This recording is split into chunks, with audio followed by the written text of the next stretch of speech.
دنیاوی بادشاہ جسموں پر حکومت کرتے ہیں اور اولیاء دلوں پر حکمران ہوتے ہیں۔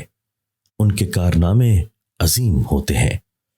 قرآن پاک میں ہے کہ بری چیز برے کے لیے ہے، اچھی چیز اچھے کے لیے۔ خبیثوں کو انبیاء کی عمدہ نصیحتیں اچھی نہیں لگتی، کیونکہ وحی کا عطر ان کے دماغ کے موافق نہیں تھا۔ نیک نامی ایک ایسی شے ہے جو نہ مرنے والی ہے۔ اس بندے کے نصیب میں بدبختی ہے جو اپنے پیچھے اپنے برے اعمال کو چھوڑ جاتا ہے۔ ایسے بندے کی موت سے جان نہیں چھوٹے گی جو اپنے پیچھے ایسا کام چھوڑ جائے جس سے گناہوں میں اضافہ ہوتا رہے۔ میری ایک بات اپنے ذہن میں رکھو کہ روح کے سمندر میں خود تیرنے کی کوشش فضول اور بیکار ہے۔ روح کے سمندر میں نوح والی کشتی کی ضرورت ہے۔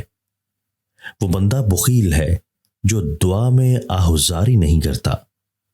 اے اللہ، ہمارا مانگنا بھی تیری مہربانی کی وجہ سے ہے، کیونکہ تیری رحمت نہ ہو ہم رجوع ہی نہیں کر سکتے۔ اے خدا، روح کو وہ مقام دکھا دے جس میں بغیر حرف کے کلام ہوتا ہے، تاکہ پاک روح عالم غیب کے میدان کی جانب سر کے بل جائے۔ سخاوت فقیروں کو اس طرح ڈھونڈتی ہے جیسے حسین لوگ آئینے کو تلاش کرتے ہیں۔ خوبصورت لوگوں کا چہرہ آئینے سے حسین بنتا ہے، اور احسان کا چہرہ فقیر کے وجود سے۔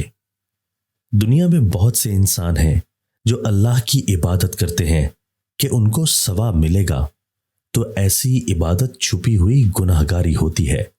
اچھی سوچ سوچو گے تو تمہیں راحت و سکون نصیب ہوگا، اور برے خیال سے تم تباہی کا سبب بنو گے۔